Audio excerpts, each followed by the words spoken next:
I have been traveling around the world more than 4 years, and I met a lot of healers. I met a lot of massage therapists, professionals in acupuncture, hijama, Reiki, tarot readers, different types of healing, psychologists also, and these people helped me a lot. But you know what is interesting? One guy here told me one interesting opinion. It's like different ways how to discover your inner world, your inner energy. It's like a mountain, and we with the different methods through the different ways we just try to achieve top of the mountain. It can be different techniques, it can be different methods, different spiritual practices, but the main goal to achieve top of the mountain. What does mean this top of the mountain? You know, my opinion is that it's my feeling. What I discovered like during last 7 years when I started to do something connected with spirituality, with psychology. Um, it's when your first of all your ego become less, or maybe totally disappear. You become reconnected with yourself, who you really are, with your heart, with your inner world, and you becoming creator of your life. It's like three components, and I want to explain more. You know, all people who start to discover themselves, do some spiritual practices, they meet the same issue. And usually it happens first 4 or 5 years of this self-exploration, self-learning. It's a death of ego. It's the most painful moments.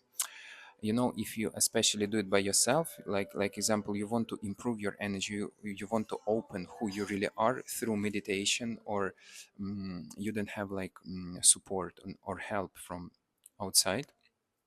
It can be very painful because the death of ego, it's when you something you was believing from your childhood. You thought that it's you. You know, the biggest problem, you think that it's you. Some habits, some like example, even what kind of food you eat, with what kind of people you love to talk to be friends, your job, even your citizenship or country that you was born in. You think that it's you, it's real you. But when your ego become like die, you understand you are not like who you really are inside. It's not connected with society where you live. It's not connected with your habits that was instilled to your brain since your childhood. You are not that habits that you live through all your life, and something would, like example, your parents teach you from the childhood. You know, I usually love language of examples. Like example, your mom from childhood told you like you have to eat apple before you go to sleep, and like example, it makes better to work your stomach and you feel better. But maybe you personally, it's specific of your body, of your energy and physical structure. Apples are not good for you. But just because your mom told you to do it, like since your childhood, you just do it. And you don't think, I need to do it or no. Is it good for me or no? I just do it because from childhood, someone put it to my head that I need to do it. It's not a conscious life without like you do a lot of actions in your life automatically. But one day when you start to discover yourself, with this example, like example, you discover it that specific of your digestive system, you cannot digest hard fiber, like example. And then you try to listen your body and needs of your body, and you start to understand, okay, when I eat apple in the evening, then um, I feel not really good, and I feel not so comfortable in the morning when I do not eat, like example, apple. I feel better in the morning. And you step by step start to discover your habits, who you really are, and you start to learn yourself. For sure, for some people, like some people, they just say bye to, I don't know, 10% of their life. But if your life from childhood was full of false, And like example, your parents will very dominate and try to control you, and they instilled a lot of fake beliefs in your head. Death of ego can be very painful because you totally transform who you really are. Like 10 years before, you was one person, and then you change, but it's not like it changes to something different. No, you just purify your energy, your mind, your emotions from something artificial what is not yours. This is liberation. This is the state. And more you become closer to the top of the mountain. When you are on the top, you start to, first of all, you become very conscious, and you become creator of your life. In this state of mind, you totally, not like a control, you manage your emotions, you manage everything that happens around, and you, life stop to be unpredictable for you, because you understand that everything what you have in your life, it's a result of your choices, your behavior. Everything what you felt or was thinking about or did yesterday, today you just have results of your previous actions, choices, and behavior. And if you have a lot of instilled programs in your brain, something what you got from your parents, from society, from childhood, you really, become like a victim of these programs, because it's something in your head that push you, like example, to eat this apple every evening. You do not belong yourself. You just do something, just without any reasons. You just do it, and you do not feel deeply inside, is it good for you or no? You just do it. In this way, people waste a lot of life energy, because always when you do not follow your soul, you do not follow what you really have to do in your life, you do not follow what you was born for, you always waste a lot of your life energy. And I work a lot with demons, like low astral energies, and from one side, demonic energies and low astral energies destroy a life of people, drain their energy. From other side, they never come to your life accidentally.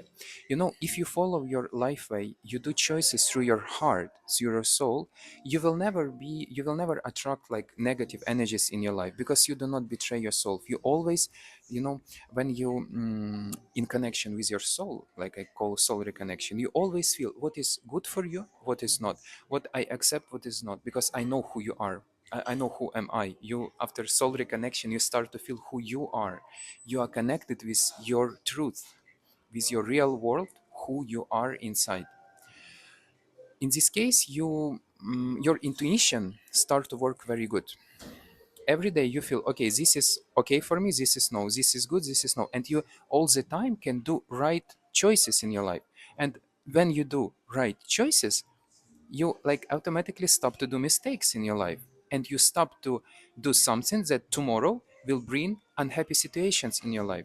Because how actually everything works, if you follow your destiny, if you follow your life way, let's say like God, higher power, universe always protect you, because you are in a right path. Like you like key found his perfect locker, and you like become connected with who you are, and you follow your perfect life way for what you was born for. It's possible only in like 100% connection with your soul. You not betray yourself, you don't do something that can hurt you, humiliate you, or make you unhappy or sad. You just follow your soul always, and you build your life, not because you afraid, like example, I don't know, you afraid to be poor, or you afraid to be lonely, and that's why you start some relations that make you unhappy, or you I don't know, like there are two main energies in the world, fear and love. If you build your life from the fear, you attract more fear in your life, more uncomfortable situations, more situations that make you unhappy. If you start to build your life through love, like a creator of your life, and you understand that you are 100% responsible for everything what happens in your life, you become manager of your reality. And from one side, yeah, it's a big responsibility.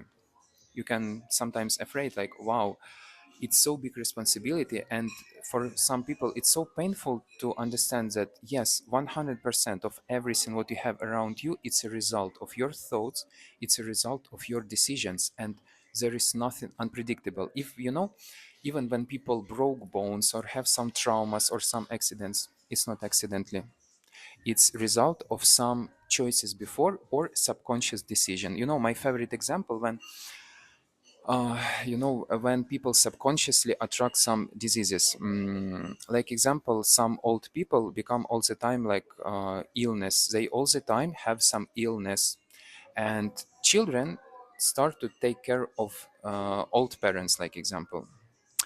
It sounds maybe like hard, I don't know how to say, but in some situations old parents subconsciously choose to be sick, to have some illness and disease. Why?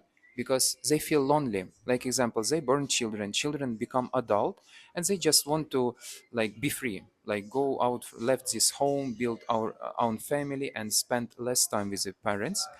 And parents understand, oh, like we like, or one person or two, we become like lonely and we not happy and we need some attention, but we cannot ask directly our children for this attention. What people do subconsciously, they make decision to become sick, and for sure if they sick, if they have some problems, children start to take care of them more and pay more attention. It's truth, it's very common situation, it's like not bad, but and people do it not consciously, they do it subconsciously, they even not understand it. And in this way children start to take care of them more, give them more attention. Yeah, but this is way of manipulation actually. And also I just want to say, when you start to live through your soul, manipulation will never work. If you have the, like, universe always read your intentions, and it's about honesty with yourself. If you're honest with yourself, and like example, you want to help someone, let's be honest, you want to help someone because like example, you want to attract attention of this person, or you want some benefits from this person, or you just from your heart want to make life of this person better, and you do not expect anything back, just because it's through love. When you do something through love, you cannot expect anything back, you just do it, do it, do it. But first of all, you have to learn how to love yourself, because if you are empty, we treat people in that way how we treat ourselves. If like example, you do not know how to love yourself, how to take care of yourself, how to make yourself like priority for you, you will not able to share this feeling, this energy to other people. That's why uh, it's not about selfish, it's about learn how to love and take care of yourself, but very deeply. It's like when you do not need to show it to other people, you just in love with yourself, and it's very warm feeling. And when you in love with yourself, you become in love with all world around, and you can share this amazing feeling to your partner, to your clients, to world around.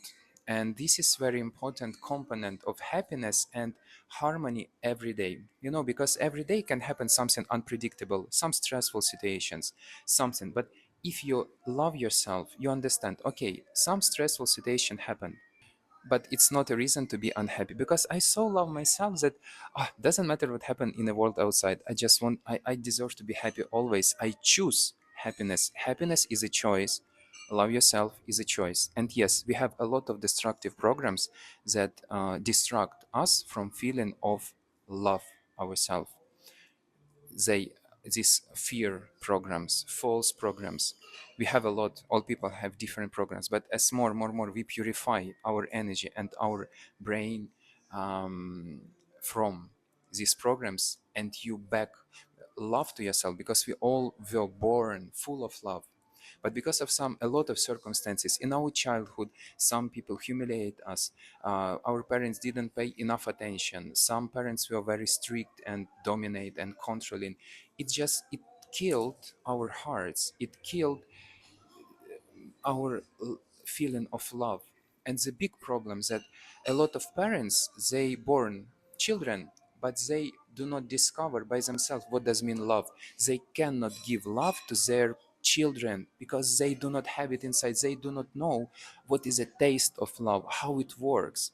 And a lot of children complain that we are not happy with our parents, but it's actually not a fault of parents. Your mother or your father just do not know what does mean love, because they do not love themselves and they didn't get this love from their parents. What can you do? You can just learn for yourself what does mean love, what does mean to love yourself. And like example, when one day you will decide to have a children, you will give them a lot of love, and their life in the end will be much better than yours, because your parents didn't discover what does mean love, but you know it, and you can share with all people around and also with your children this amazing feeling. Thank you for watching.